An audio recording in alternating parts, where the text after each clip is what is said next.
आपको मेरी रेसिपीज पसंद आई है तो मेरे चैनल को सब्सक्राइब कीजिए और बेल आइकन दबाना मत भूलिए। और भी मजेदार रेसिपीज देखने के लिए मेरे चैनल द किचन कहानियां से जुड़े रहिए।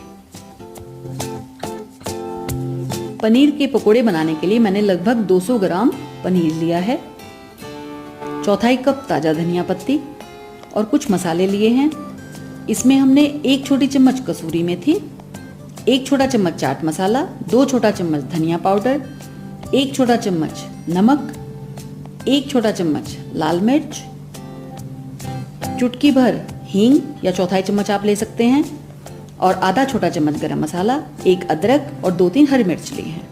हरी मिर्च और लाल मिर्च हम दोनों ले रहे हैं तो आप अपने टेस्ट के अकॉर्डिंग एडजस्ट कर लें।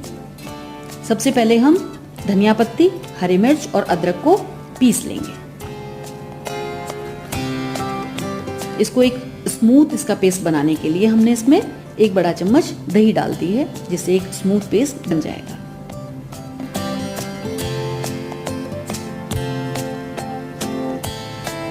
अब हम पनीर को पीसेस में काट लेंगे। इसको आप अपने मनचाहे आकार में काट सकते हैं। मैं थोड़ा इसको रेक्टेंगुलर शेप में काट रही हूँ।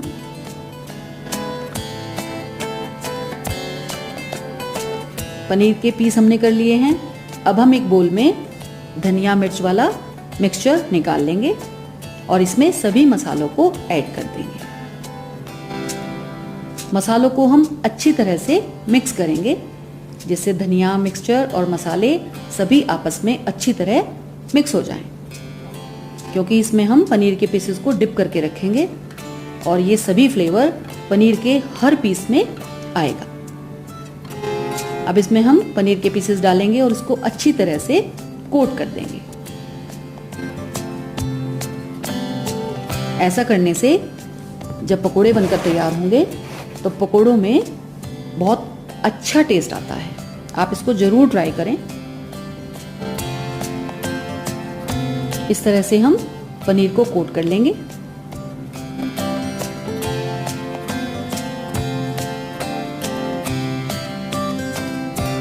और अब हम इसे ढककर 15-20 मिनट के लिए रख देंगे। अब पकोड़े के बैटर बनाने के लिए मैंने 1 कप बेसन लिया है और इसमें हमने आधा कप से थोड़ा कम चावल का आटा लिया है, चुटकी भर हल्दी पाउडर, 1 छोटा चम्मच नमक और आधा छोटा चम्मच लाल मिर्च पाउडर। ये हम लेंगे और एक बार इसको हम सूखा ही मिक्स करेंगे। अब इसमें थोड़ा थोड़ा पानी डालकर हम एक बैटर बना लेंगे। चावल का आटा डालने से पकोड़े जब हम तैयार करते हैं तो वो करारे और अच्छे बनते हैं, इसलिए बेसन के साथ थोड़ा हमें चावल का आटा जरूर डाल लेना चाहिए। थोड़ा थोड़ा पानी डालेंगे और बैटर फॉर्म करेंगे। बैटर को हम बहुत अच्छी तरह से फेंटेंगे, क्योंकि जितना बढ़िया बैटर फिटेगा उतना पकोड़ा सॉफ्ट और बढ़िया बनेगा।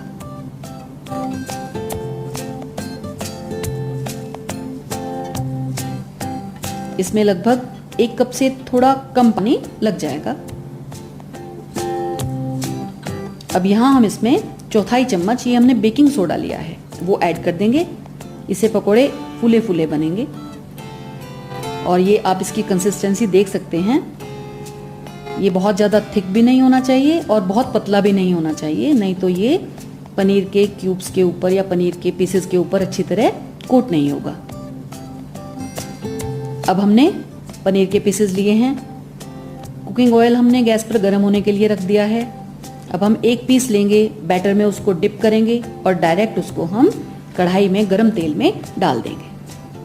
तेल हमें एकदम बढ़िया गरम चाहिए, तेज गरम तेल में हम डालेंगे। और इसी तरह से हम 1-1 पीस को डिप करेंगे और एक बार में कुकिंग ऑयल में जितना पीसेस अच्छी तरह से आ जाते हैं उतने हम डाल देंगे। अलट पलट कर इसको हम बढ़िया तरह डीप फ्राई करेंगे।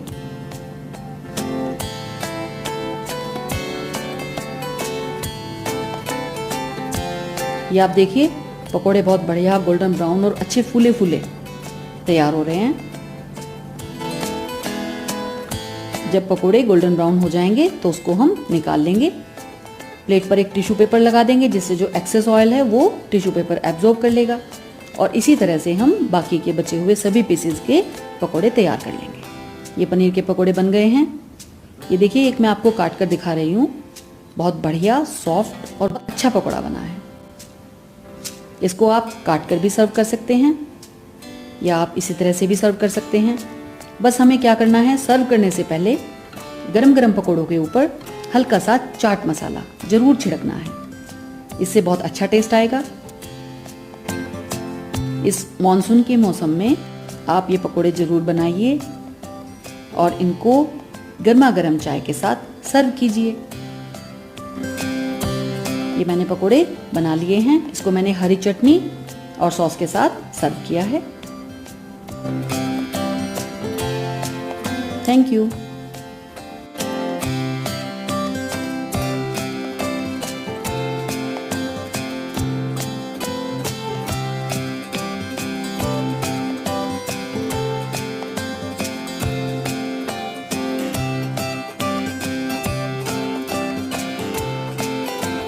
Thank you for watching this video. अगर आपको ये रेसिपी पसंद आई है तो मेरे चैनल को सब्सक्राइब जरूर करें। आप मेरे साथ इंस्टाग्राम, फेसबुक, ट्विटर और पिंटरेस्ट पर भी जुड़ सकते हैं और अपने सजेशंस कमेंट बॉक्स में मेरे साथ शेयर करें।